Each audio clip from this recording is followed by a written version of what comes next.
Hello guys, hello everyone, happy tracking channel sa inyo lahat guys. Kumusta kayo? Sana sa mabuti kayong kalagayan. At ayun, narito tayo sa Subic dahil may mga dumating na Japan surplus guys, no? At yun, pakita ko sa inyo yung isa sa nasungkit natin dito na unit. So samahan nyo ako kung ano yun. Maganda yung nakuha namin unit. Saka may magandang unit din dito guys na bagong dating. Ayun, siya nga pala guys, no, meron nga pala ditong single differential, no, original Molye na 6WF1 inline. Ayan, wing van.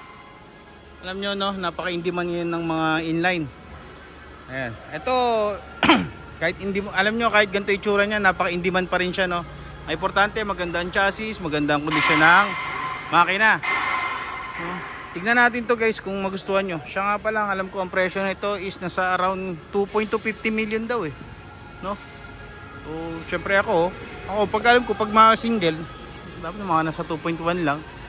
Depende pa sa kondisyon yun guys, pero tandaan nyo, negotiable naman yun pagkakabigay sa atin ng presyo nya. So pakita ko sa inyo. Yan, ito yung kanyang chassis. Masabi ko intab-intab. Yung kanyang, hindi ko alam kung fully air brake siya dahil hindi ko makita, no? Anyway, ipin natin sa ibang anggulo. So, tignan nyo guys, no? Ano ba sa palagay nyo? Ano ba siya? Fully air brake or semi? No? Then bale, i-sure natin para makita natin talaga. Ayun, semi, hindi siya air brake, no? Fluid type. Ayan, no? Semi, ano to, original Molye. Ayan, no? Ayan. Actually, iba gusto yung ganyan type ng ano eh, ng brake, no? Hindi air brake. Iba ayaw ng air brake. Ayun, no? Oil type. Yan. Tapos ang likod niya, ano to? Fully mechanic. Nga. Fully mechanic, guys.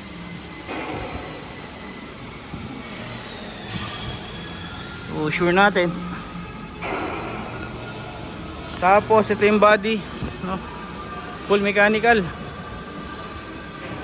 Actually napansin ko dito, hindi naman original ang kanyang body. Hindi talaga yan yung original niyang body guys.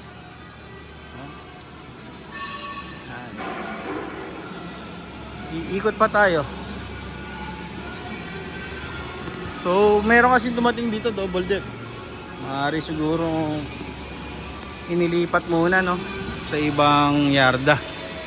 Anyway, so ganito na lang muna ang ating video dahil wala naman dito yung papakita ko sana sa inyo na unit.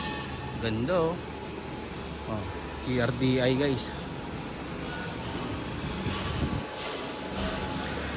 So ayun guys, maraming salamat. Happy tracking channel everyone. Stay tuned lang guys, pakita ko sa inyo yung truck na binabanggit ko sa inyo. Meron din ditong double differential na bumper light, original Molye. So yun lang guys, happy tracking channel everyone. Thank you, bye bye and God bless.